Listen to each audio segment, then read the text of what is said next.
It's Friday. It's Friday. It's Friday.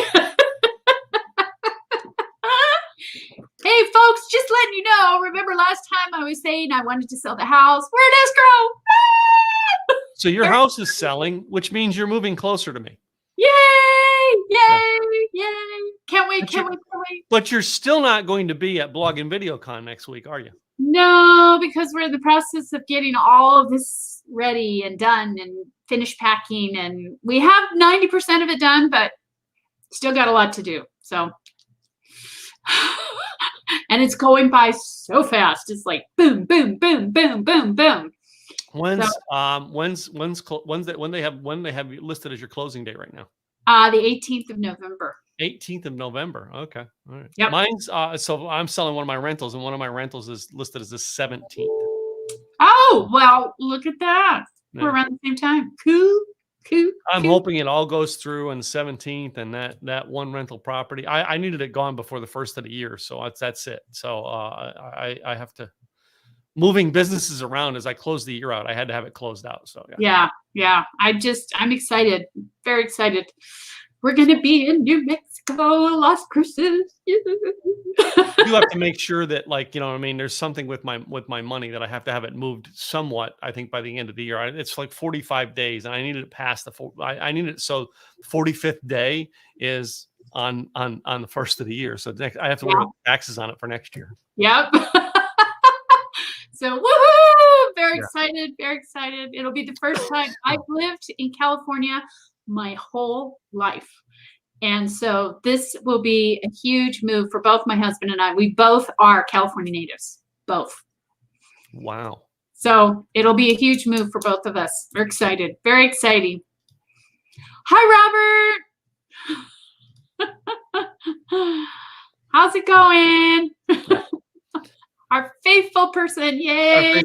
So a couple things before we get into our topics today, Katrina, that I want to cover in here and make sure people know is, number one, we now have a YouTube channel. Unfortunately, I don't have a direct link because we need subscribers to our YouTube channel in order to be able to grab our name. So do me a favor. I'm actually going to see if I can get it and put it in the comments today for you guys to click on the YouTube channel in the comments in the Facebook group. As well as in the YouTube group. Number one, that. Number two, if you see down here, the facebook.com/businessgspot podcast. I need you guys to subscribe to that as well. All right. Because we are going to be broadcasting this on that page every week from now on, as well as putting in a daily post, all right, on Facebook to help you guys with your business. We will have our website up. We've discussed it. What do we say? January? Like January is we're trying to have the website working by January. We have a temporary page up now, but by January we hope to have that working. So YouTube, Facebook. Were we doing anything else? Right. I think that covers pretty much everything. And we're going to have all the show notes on the website, as well as links to all the resources we've talked about since the beginning, as well as anything else moving forward, so that you guys, if you had one that you saw, what was it that we're talking about, you'll be able to go back and get all of that information. All of our show notes will be put available on there. We do have the podcast up as a podcast, and right now it is on Anchor, which is going to Spotify and things like that. So Yep. So yay, we're moving. We're checking. I knew it could. It takes quite a bit to be able to do things right. And we're trying to do things right. So most people are out there trying to see whatever they've got to do with their content to go, how fast can I get 1 million subscribers? Guys, we're trying to just build this as this is just a love child of the two of us, something we wanted to do. And we're building it out right. We're not here to try to get 1 million followers, and we're not looking to bring on advertisers. The only advertisers we'll have when we do the audio is I think we're going to work on commercials for each of our businesses. That's it. And this is just sponsored by Katrina's, Katrina Garcia website, KG Website Designs, and Tim Simple Easy Events. That's it. All right. We're not looking for, to bring in Coca-Cola to sponsor us. And it's going to be very organic. very organic. Yeah. And we're going to show you how you can take this. And as you can see, we've been pushing this along, and it's been, and we're on what, our 16th or 17th episode? This is episode 18. Yeah. Yeah. So I'm just saying that's an opportunity to be very organic out there. That's the one thing that we're working on. We're not running fancy ads or anything like that. We're not trying to, we may do that in the future. Right now, we were trying to put a system together that works in both of our schedules. And Friday seemed to work in our schedules for now. So over the next few weeks, with the holidays coming, we've got a couple things like next Friday, we will not be on because you should all be in Dallas, Texas for Blog and VideoCon because it's happening next Friday and Saturday. If you're not, why? Well, I have an excuse. I'm moving. No excuses. Yeah. That's my excuse. I will be moving. So yeah, next Friday we won't, and then we will also be gone the 19th and 26th. So the 19th and 26th we won't. So in the month of November, we will do one podcast. It'll be on the 12th. That'll be our Thanksgiving episode, which is going to be our next episode. And then we're going to take a 2-week break. All right. Again. And throughout the holidays, we have a couple things that couple weeks when we're close to holidays, we won't be on. Yeah. All right. So, but anyway, we're ready to move forward. All right. And help you every week. We've got 4 topics. 4? Yeah. We do 4, right? 4 topics. Yeah. I'm glad I can count. 1, 2. Yeah. 4 topics, a website tip and a content tip. All right. Is what we're designing this whole show around. And I don't know. I mean, I think you had someone ask if they ever want to come on as guests. I don't know if we'll ever do a guest segment or not. We may someday, but I don't know. Yeah, we're still working that out. But we're gonna, because the thing is a lot of times with podcasts, and I'm just going to be honest with this, is that they start, and then people start to get, oh, I can be on your podcast, or I can be, and then they start to get away from their branding. They start putting people on the podcast that have nothing to do with the branding, nothing to do with what they're bringing to their audience. And the audience starts to get confused and saying, wait a minute, how does this have to do with, I don't get it. So we're trying to keep everything on brand because that's what we do. Yeah. And to show you that it's not a matter of, oh, I got to have all these guests and I got to have all these vendors and I got to have all these sponsorships and so forth. That's not what it's about. It's about your brand and how you're bringing that information across to your audience so that they can partake on the juiciness that you're putting out there. Exactly. So, speaking of juiciness. I know I was going to add something to that, but I had a brain fart. So speaking of juiciness, shall we start with our first topic? Our first topic, Katrina, is utilizing social media the right way for your business. This here's the one thing that drives me crazy with social media. People, I would have to say 75 to 80% of people do not use social media well or properly. They just throw shit out there and hope that it sticks. I was told I should do this. Oh, I was told I should do that.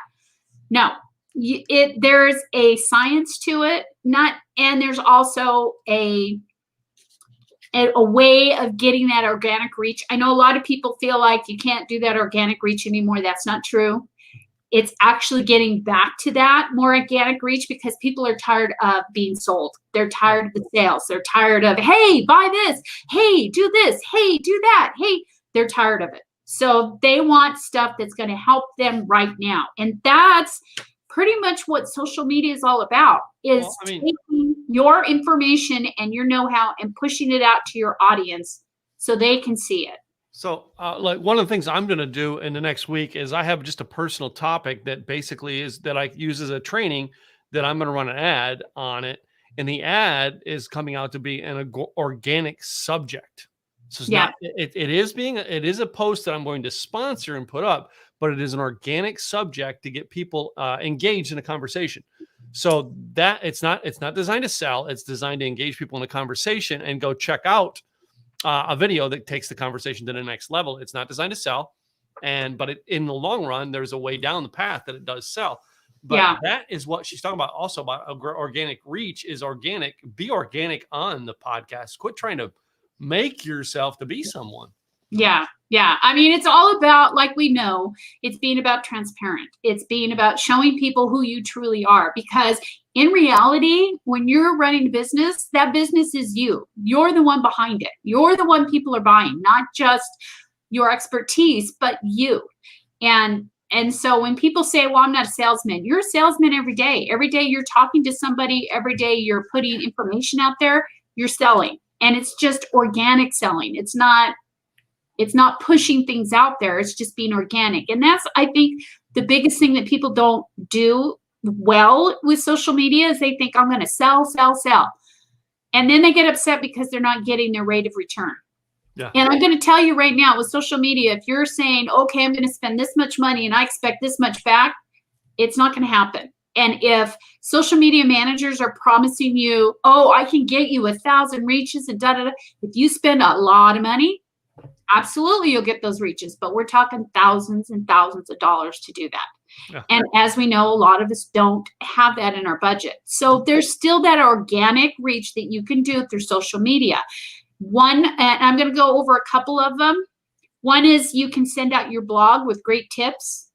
That's a great way to get people interested. But here's the key. You still want to push them back to your website. You always want to link them back to your website because that's where you're going to get your leads. That's where you're going to put them into your CRM.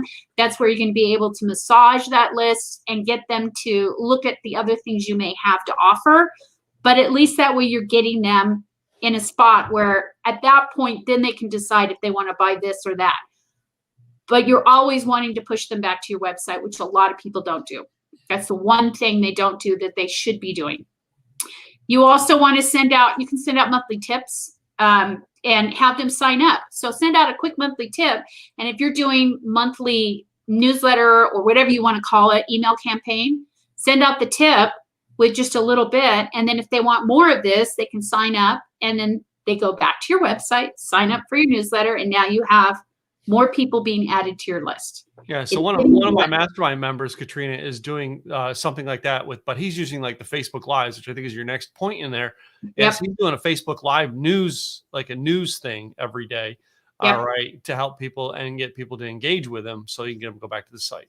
And YouTube now too, because I know a lot of people are starting to have problems with Facebook Lives. Sometimes they're working and sometimes they're not. So I always recommend that you can also do YouTube Live because you can push that out to a lot of your, automatically you can push that out to Facebook and the other ones as well. So that's another option. Plus you can house it all in your YouTube channel where with Facebook Lives, they're in Facebook unless you download it and then put it into your YouTube channel. So that's something you may want to just start doing it through YouTube Live. That's another option too. Also, you want to utilize the social channels. We've talked about this. Utilize the social channels where your target audience is on.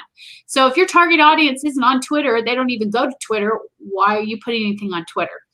My target audience is not on, I use this all the time. They're not on LinkedIn. I don't go to LinkedIn to do hardly anything on LinkedIn because my target audience isn't there. Doesn't mean I don't have a LinkedIn presence.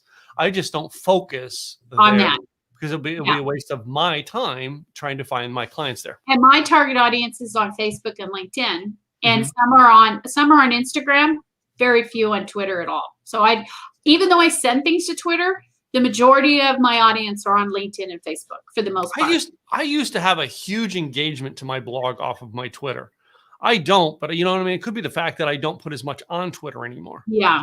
Yeah. But here's the thing though, too. I usually push it out to all of the channels because you never know who's going to see it and when they're going to see it. Doesn't necessarily mean that it's a bad thing, and you never know, you might start to get an audience over there that you didn't know you had. But like I said, if you're going to spend money on ads and so forth, make sure you're doing it on the channel where your predominant audience lies. So you're not wasting money. The other thing too is like I said, you don't want to waste money. And I know a lot of people are going to argue with this point, but Facebook and Google ads, unless you've got thousands to get out there, you're not going to see much impression. However, with the Facebook boosting a post If you see a post that's done really well, then boost it for a week, because that's about as much as you're going to get. Boost it for a week and you'll get more people to start seeing it and get more people to start following you.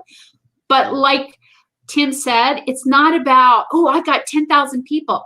Yeah, but if they're not buying from you, it doesn't matter if you've got 10,000 people. Well, it's about engagement, and the way that you just said about boosting the ad. Here's the trick that I'm using right now, and I just did it with an episode of my podcast that I recorded a couple of weeks ago, because a lot of people were looking for that podcast on my YouTube channel and stuff. So I boosted it to get plays. Because I boosted it, I think I got 900 and some odd through plays of the video. Now I'm running an ad. The ad that I'm running with the organic message to it is to those people who watched the video. Yeah. To take that conversation, because they engaged to the point where they watched, and Facebook showed me they watched the whole video. That's the people I'm now targeting, because they are familiar with my stuff. And they're doing another level to them, and I'm doing that like to get the 900 and some people to watch it. I spent $20. Yeah. I mean, and it can be very minimal, but if you're really looking to, really do ads and pay, you're going to have to pay a lot of money to really see any return on your dollars. And don't expect that when you're putting things out there, well, why aren't people coming back and signing up for this? And why aren't people coming back and signing up for that?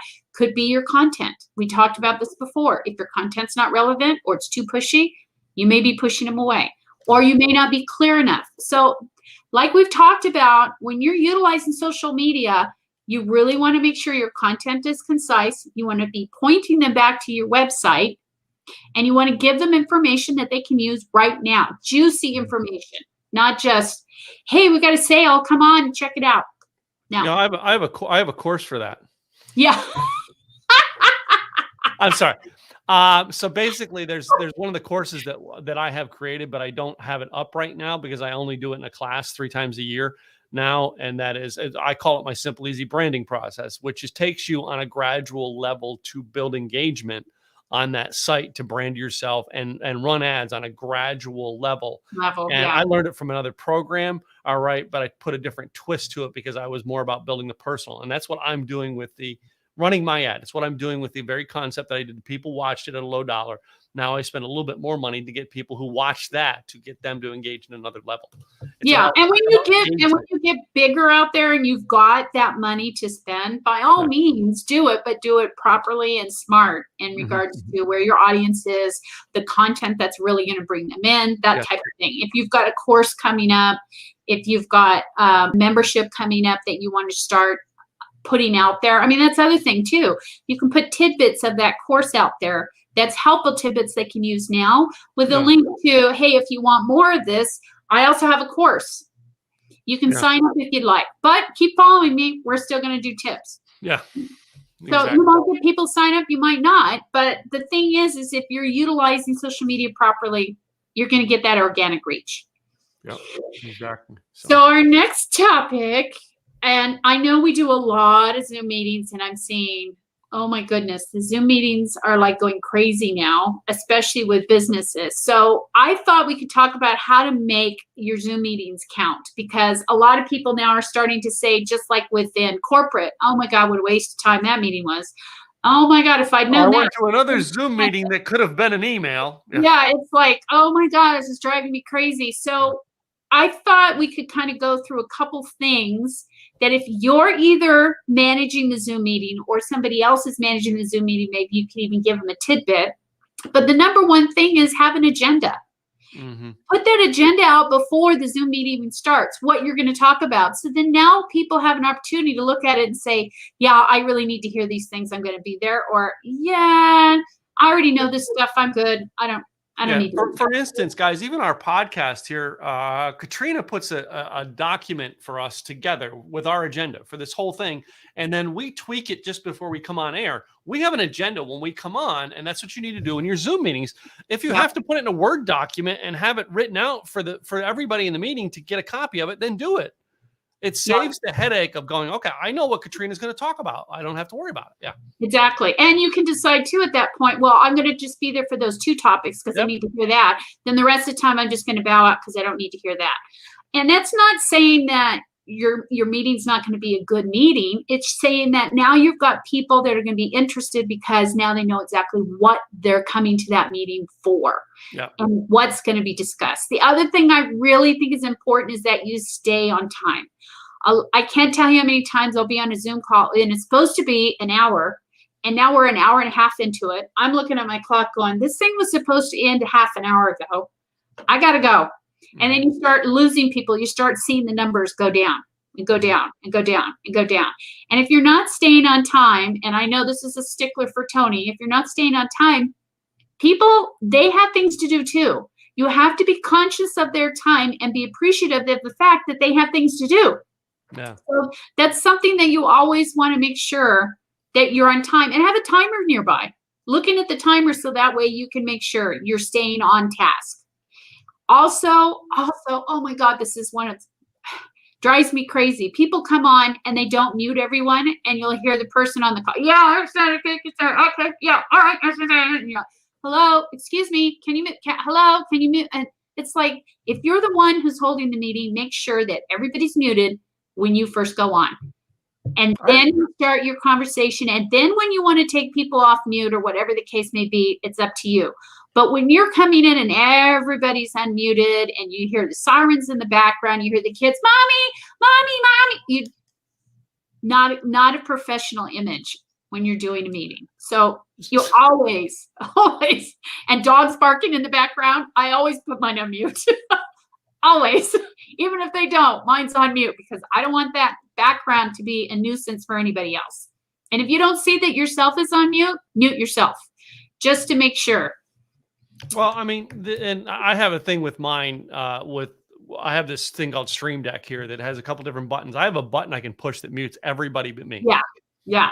When I'm hosting, and I've actually been co-host on like one of Craig's Zooms, and basically the same thing because I was the co-host. I was able to hit the button and mute everybody. Yeah, and that's what you should do. I personally feel you should set it up to where everybody's muted when they first come in. And then that way, if you need to unmute people and you want to have a conversation or networking, great, that's fine. But at least that way, it's more controlled, especially depending on what the meeting's going to be about and what you have to discuss, your timeline, that type of thing. But it's one of the things that drives me nuts when still to this day. The other thing is, if you're coming on Zoom, you have to be on your camera. I mean, I can't tell you, I went on a meeting. Wait, you mean you don't like this? No, I don't. I went on a meeting where we were broken out into groups. There were 4 of us. 3 people were not on the camera, nor were they there. They decided just to walk away. So it was me and one other woman who was sitting there for like 15 minutes talking about each other because nobody else was there. They decided, oh, well, I'm just going to go out and I'm going to. So if you're going to be in the meeting, be in the meeting. That means be on camera, have it muted, have your mic muted. I mean, be there. If otherwise, what's the point? You're wasting everybody's time, including your own. I've been on John's now, and I've had to run out. So like, I just leave it playing, and because I was like, well, it'll just end in 5 minutes or so. But like, when I'm done, I take myself off camera, and then I go out. I did one time, and I came back to the house 35 minutes later, and the call's still going. Yeah, and I'm like, whoa, it's one of those ones you should have had anyway. Yeah. But and the other thing too, when you're on camera, it shows that you're more credible, that you're interested, you're there. You're participating. If you're not, well, if I have to do things like blow my nose or something like that, I take myself off camera. But now I also have a way, like, because I've had a cough the last couple of weeks, that I have a way that I hit a button right here. Yeah. And I basically I can turn the mic off, and you can't hear me when I hit the mic, so I can cough, sneeze, whatever. All right. But that's it. If I have to get up away from the desk, all right, I hit the camera off because you don't want to see the fact that I'm still wearing my shorts. And not dressed up from the waist down. No. And the other thing too is you don't want to take the phone with you. If you're on phone, you don't want to take it with you to the bathroom. We've already seen those videos. That was like the first couple of weeks of the pandemic. That was hilarious. Yeah, it's getting better. It's getting better, but still. And I recommend too that to make sure everybody's still on board, a lot of times you'll have action items in responsible parties. So as soon as that meeting's done, send out that action item in the responsible party so you can get things done. instead of weeks down the road. Hey, have you sent off? I had this action item and I think I had a note of it. Can you help me with? Oh yeah, I'll have that out in a couple weeks. I'll have it out. You know, the sooner you get that out, the better. And then it's more at the top of people's minds, so it's going to get done quicker. Especially if you're sorry. Especially we were talking about muting.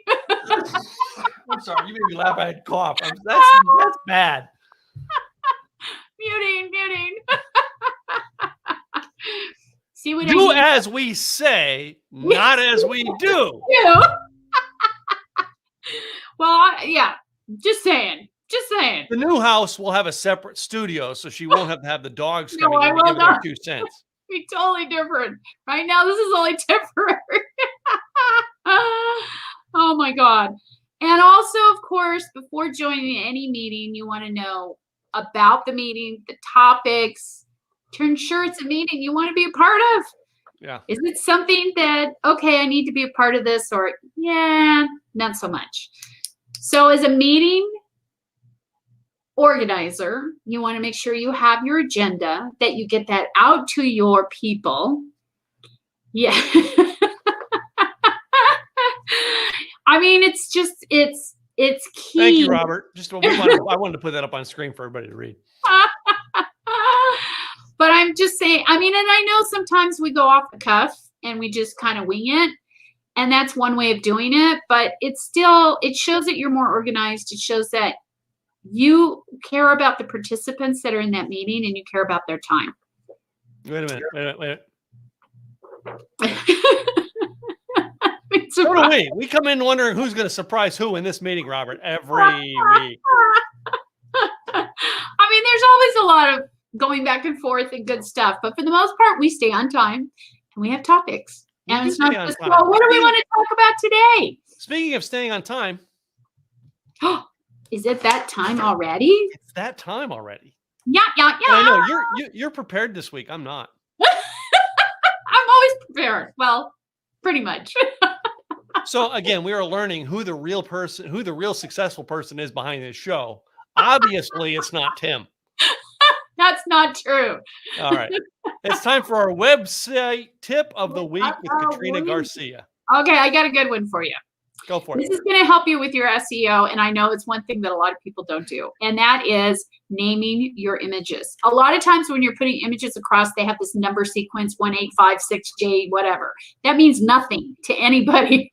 And here's the thing, when you have a website up and maybe the picture's not showing for some reason or the link is off, what it'll show is the image's number. It won't show what the image is, when you're naming that image. So you always want to make sure that you, first of all, you title the image and then you put in the descriptor what the image is about. So imagine that if you have to explain to your client what this image is about because they can't see it, that's what you would put in the descriptor, as well as some of the keywords. Now, don't get hog wild with the keywords because it's just going to refute what you're trying to accomplish.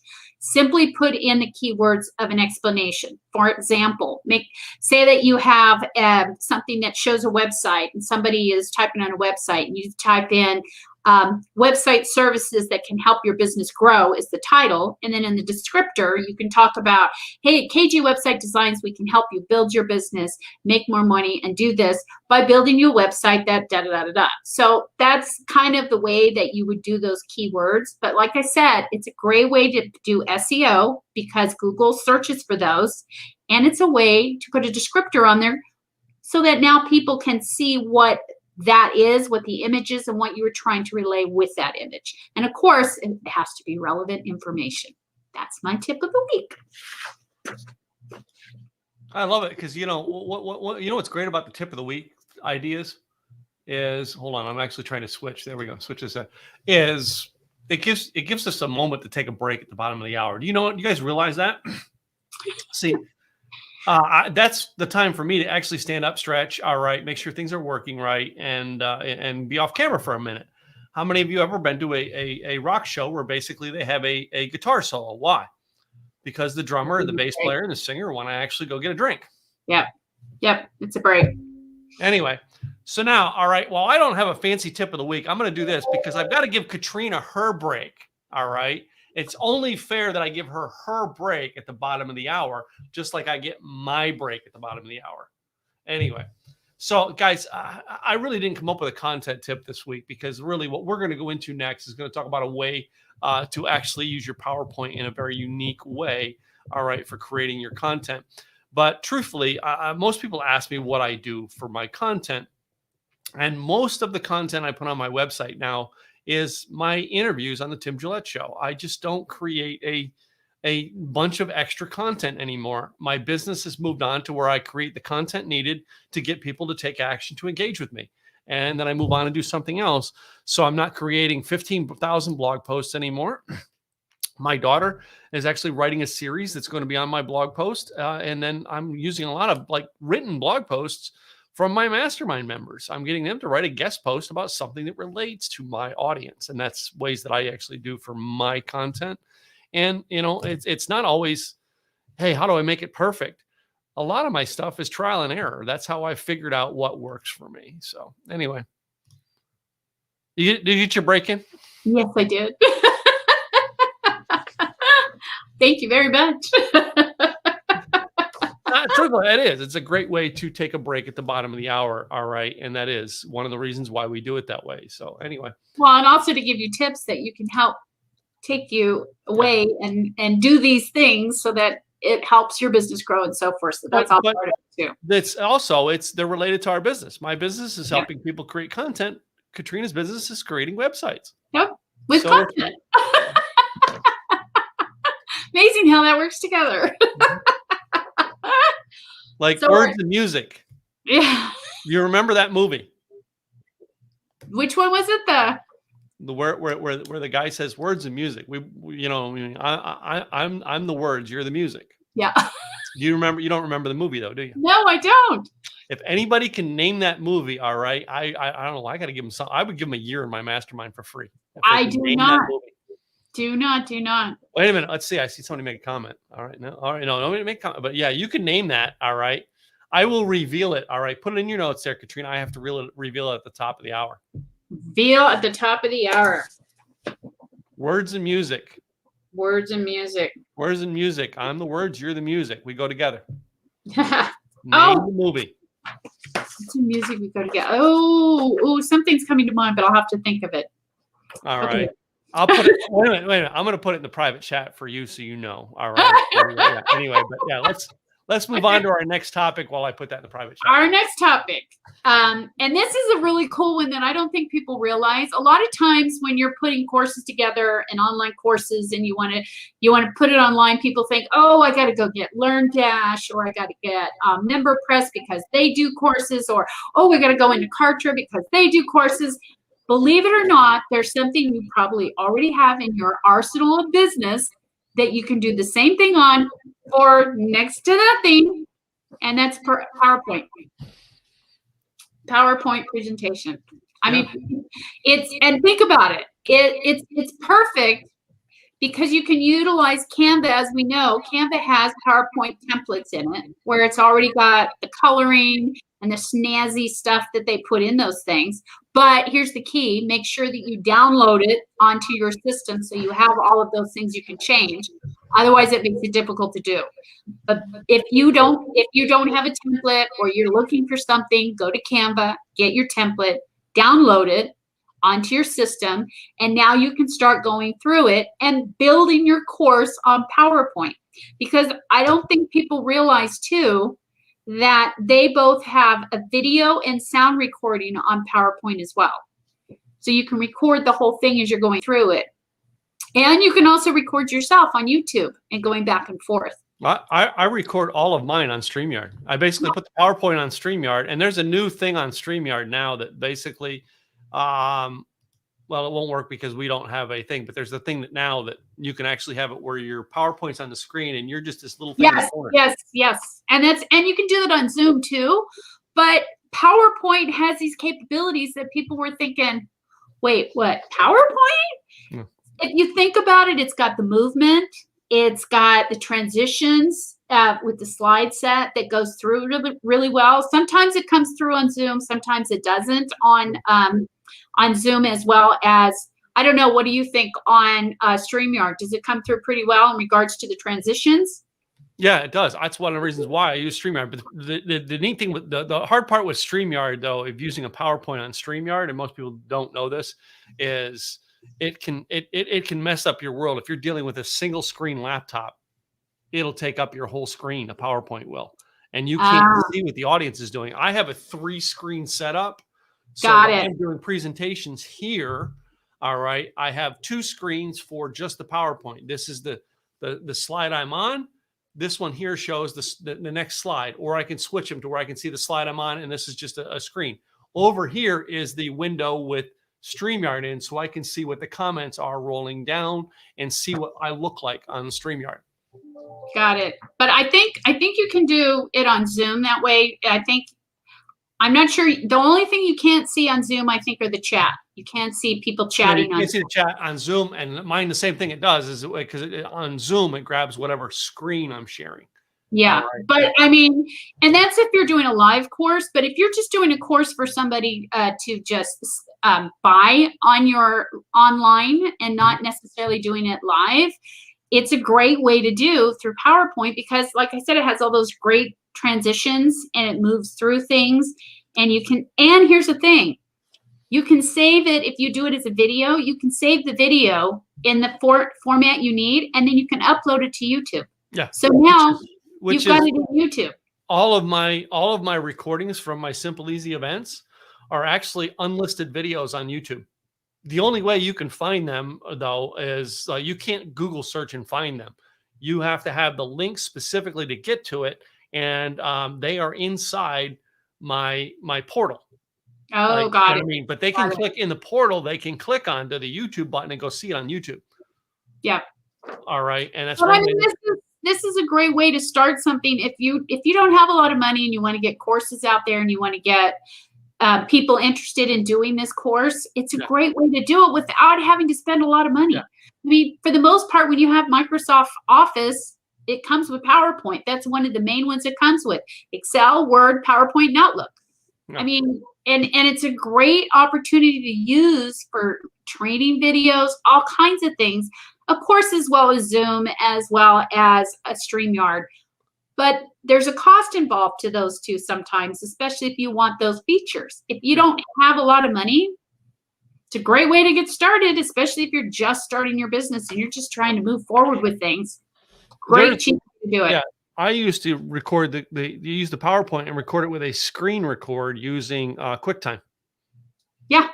That's how I used to record all my programs. If you go look at some of my older videos, that's what they're done. They're done with screen time recording my PowerPoint, and I'm not even on the screen. And then I just put the video up on YouTube later. And I believe, too, that with PowerPoint, don't quote me on this, but I believe, too, that they will transcribe the video so that now you have the transcription as well. Really?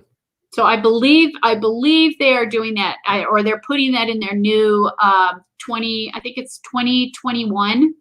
I know we're still in 2021, but they're coming out with a 2021 Office 365 with updates, and I think that's one of them. I'll have to double check, but I don't know. I buy the excuse me.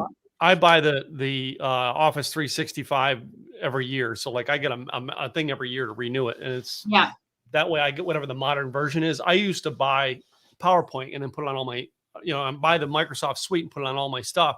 Now it's just I have like 5 memberships, so it's like I have more. I only have 3 devices, so I can get on all of them. And it's very inexpensive, and it's a great way to have everything you need. Mm-hmm. And I know a lot of people talk about Google Docs and Google Slides and so on and so forth, but like I've said on this show before, they have your information on their server. So if something happens, if you have a Mac, you get the Apple version of is it Pages, Keynote, and Numbers for free. It comes with Mac free. Yeah, and there's ways. Believe it or not, they're not that much different when you look inside them. They're a little bit different to use, but they're a lot easier than Google Docs. I'll tell you that. Yeah, I agree. But I mean, it's a great way to do to set up these courses for no money, absolutely no money, and you can put the layout, you can do the design, you can do everything on it, and I mean, I'm surprised more people don't utilize PowerPoint. It's one of my favorites.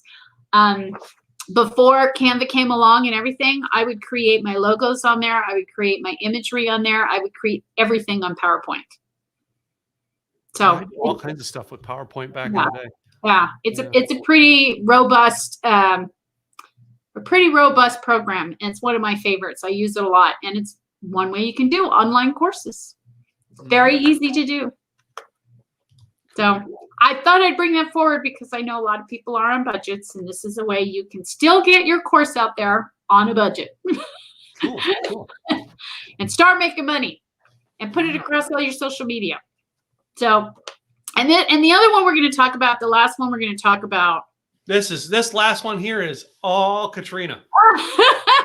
The last one, and this is one of my favorite channels in regards to social media. And I know a lot of people don't utilize it as much as I feel they should, or they really miss out. And that's LinkedIn.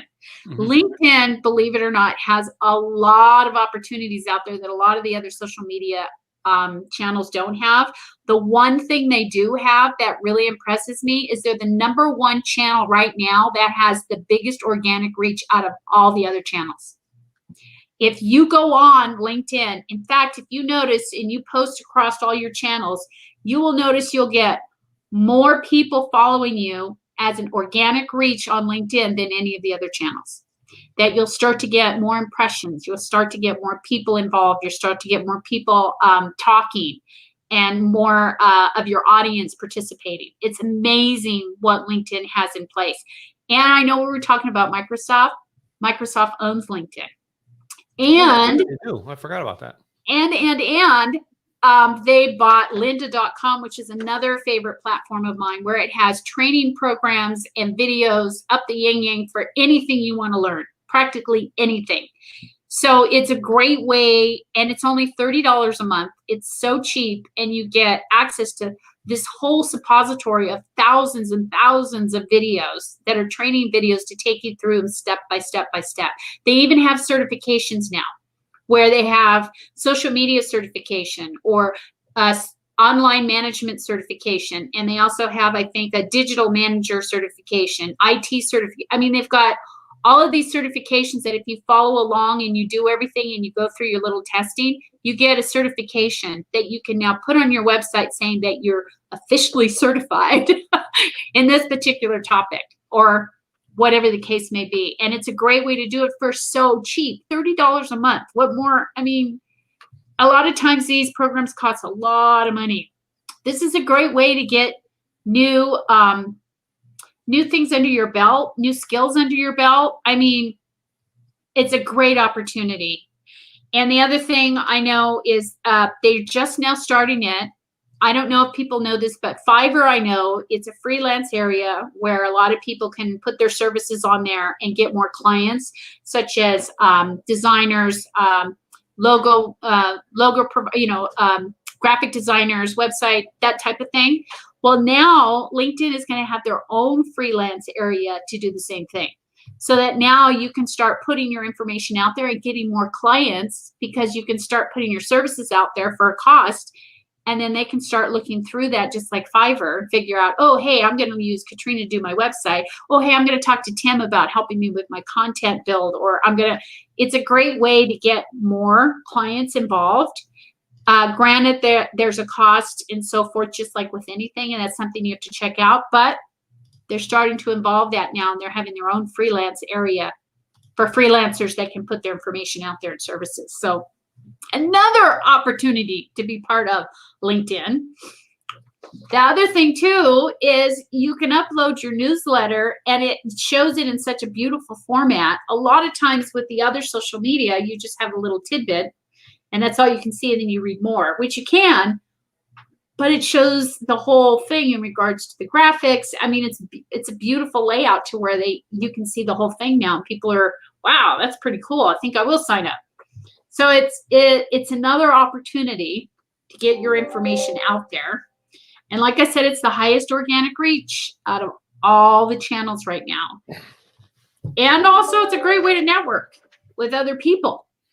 Just like with anything, they've got groups that are in your industry that you can go in and start asking questions or answering questions or putting your expertise out there as well. Not sales, but just expertise. And keep in mind when you're going into LinkedIn and people are asking to be a part of your group or whatever your network. Yeah, there are some that will have this long line of, hey, my name is such and such, and I can help you with blah, blah, blah, blah, blah. LinkedIn's working to get rid of that. That's an app that people pay to get on to do that. It's all, and they realize that's there, so they're working to get rid of that. So don't fall for that. A lot of times people are sending things off to people that are just all advertisement. And that's not part of LinkedIn. That's a separate app altogether that they're working on to negate. So just keep that in mind too when you're networking with people, because I know a lot of people say, oh my God, I got this long ass thing talking about they can help me buy, my home and do this and do that. And I didn't even know this guy. And that's part of it too when you're doing social media. When people are paying for these apps to do these things, what they're doing is they're negating what they're trying to do in the first place. They're turning people off. They're telling people that I don't care about you. I just want you to hear about me. That's not what your audience wants. They want to know how you're going to help them with their pain points and so forth, which is what we talked about. And if you're putting out there, hey, I can help you do this, and I'm great at this, and da da da da da da, you're not listening to your audience. You're simply just spewing out what you think they want to hear. And that's not what they want to hear. They don't care about you. They care about how are you going to help them. Yeah. And that's not helping. That's just spewing things out. So it's not helping them. It's actually hurting them. And people are now going in and blocking them. They're getting rid of them. They're not accepting them. So it's not helping. So if somebody comes to you with an app and says, hey, I can get you more, don't fall for it. Doesn't work. Simply don't fall for it. And it's just, I just want to say this is a huge gem that a lot of people overlook, especially business owners. Huge gem. And it's backed by Microsoft because they bought it. I mean, they have put this together because their intent is that they know there's a lot of business owners out there that don't have a lot of tools. So their intent is to put all these tools under one umbrella so that it helps the business owner flourish and get the things they need without a huge cost. Well, I mean, that's what a lot of companies are now doing. Is that's why they're acquiring these multiple things, is because they want to get so much for the business owner in their within their reach. All right, let's look at what Google has acquired.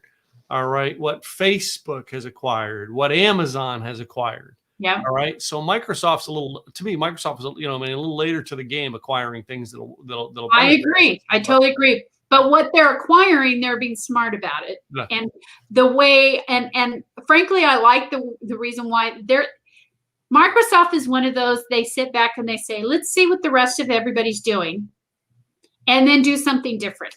Yeah. They're not doing. And so that's the way they're looking at things instead of let's just do it. I know with Apple. You know where Microsoft learned that from, right? Apple. Well, not necessarily, because Apple is more of the, they're the ones that kind of paved the way in a lot of respects. Yes, they sat back and they looked at things, but now a lot of times they'll put things out there that may not be that popular, and they'll put it out there to see how well it does. If it doesn't do well, then they tweak it until it does. Mm-hmm. So they're paving the way, I think, more so, where Microsoft is kind of sitting back and looking at it in general and saying, okay, this didn't work for him and that didn't work for him. How can we make this better and bring this out? And it's a way of innovating, which is what Apple did. I mean, Apple didn't come up with the cell phone. They didn't come up with the computer. They just innovated it. They made it better. They made it more user-friendly. They just innovated what was already there. They didn't come up with it. And that they didn't have to. Why come up with it? Wait a minute. There is one thing they came up with. All right, and that is the MP3 player, the mobile MP3 player. Oh, that's true. They did. That was one. They came out with the iPod was the original on that, and I mean I remember comments. Well, wait till Microsoft comes out with theirs, and Microsoft had what, Zune or something like that. How long did that last? Didn't last. I mean, I had an MP3 player that was not an iPod, and it was horrible. Yeah, horrible. Yeah. And that's very true. And I know Microsoft tried to bring the phone. They wanted to try to do the wireless phone, the Office and the Microsoft phone. That didn't go over very well. Nope. And now they're just realizing, okay, this is our wheelhouse. This is what we're really good at. Let's just stick to that. And I think that's what's important is business in general, is figure out where your wheelhouse is, what you're really, really good at, so that you can innovate and push that out to your audience so that you can do even more good for your audience, provide more value for your audience. And I think that's what's important, is that you're looking at what's out there and how you can integrate that and make it even better. Yeah. Yeah. What are you really good at, Katrina? Oh, everything. Sorry, I couldn't help. You knew that was coming.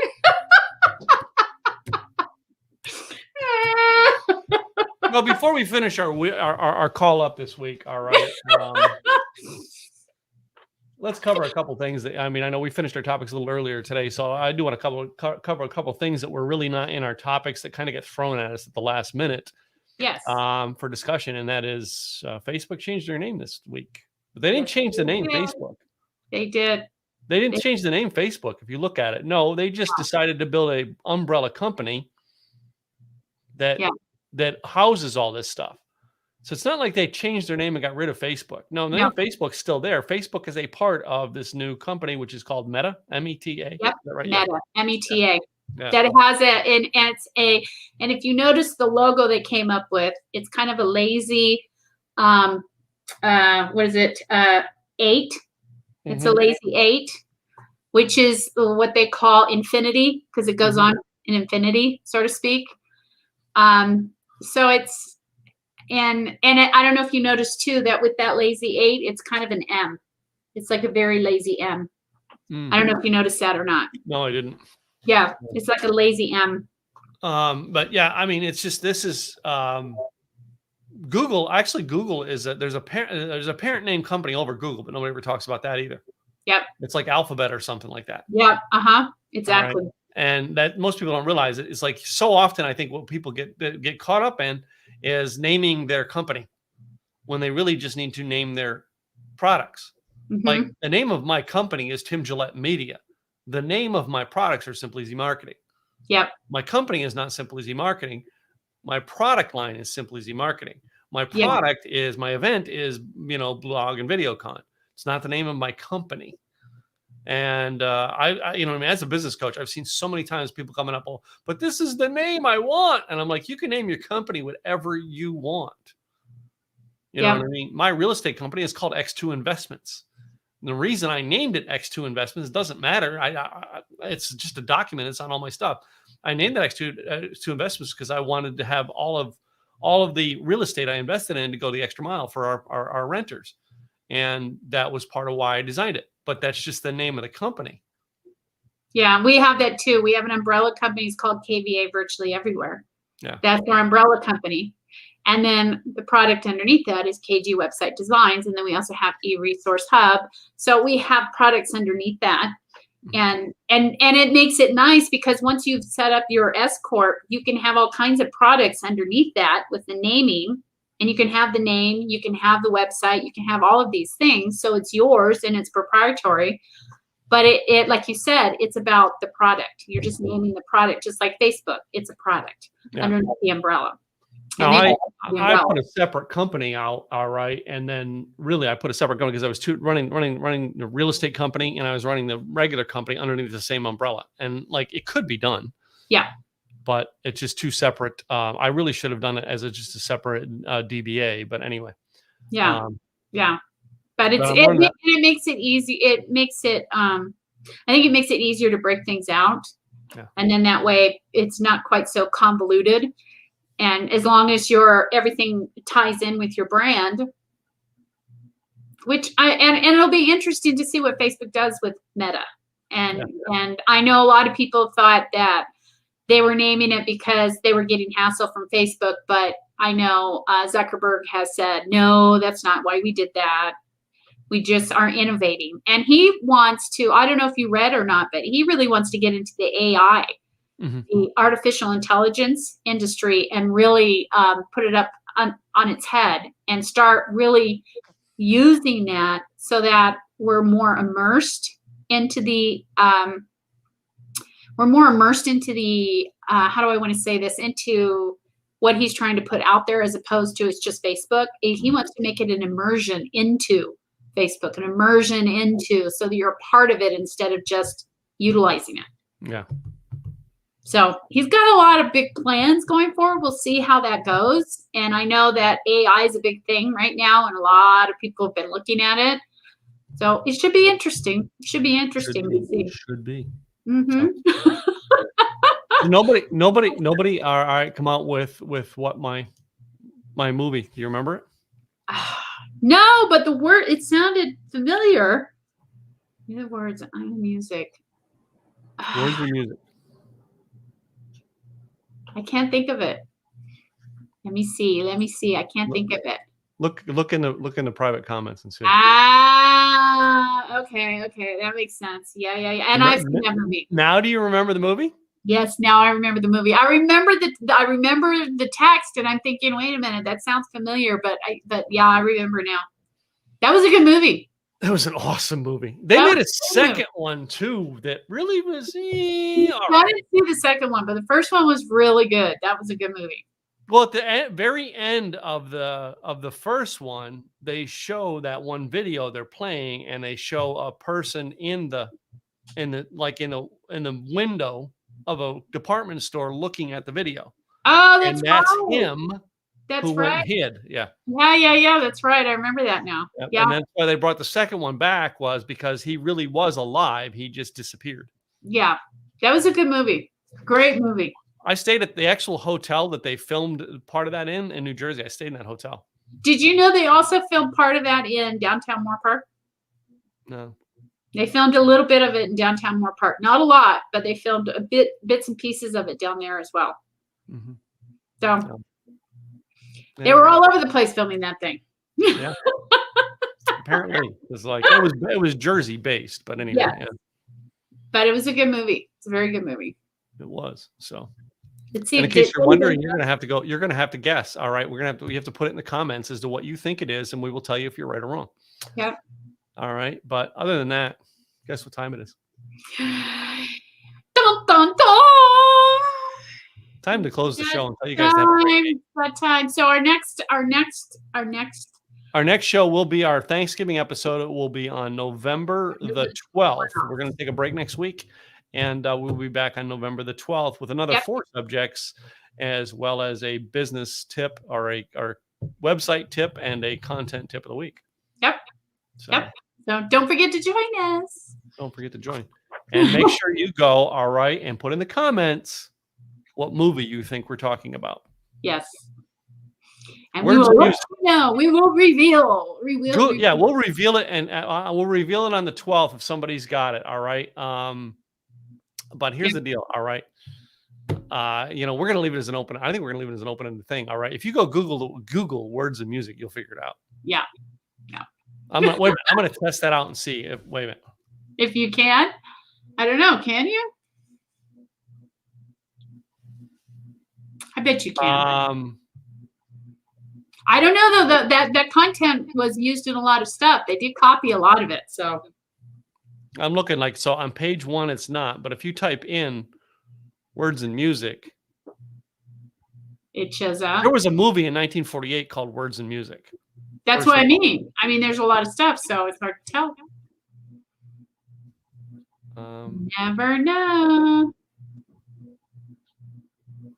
So if you start typing in words and music, Google will give you a suggested text of what the name of the movie was. Yeah.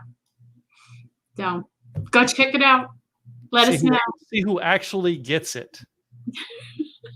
Let us know. All right, let's close out this week. All right. Katrina Garcia is at KG Website Designs. Designs.com. Yeah. And I'm Tim Gillette at timgillette.com. All right. One of these days I'll get this right. Thanks, everyone. Have a great weekend. All right, guys. Bye bye. We'll see you next. We'll see you in 2 weeks. Bye.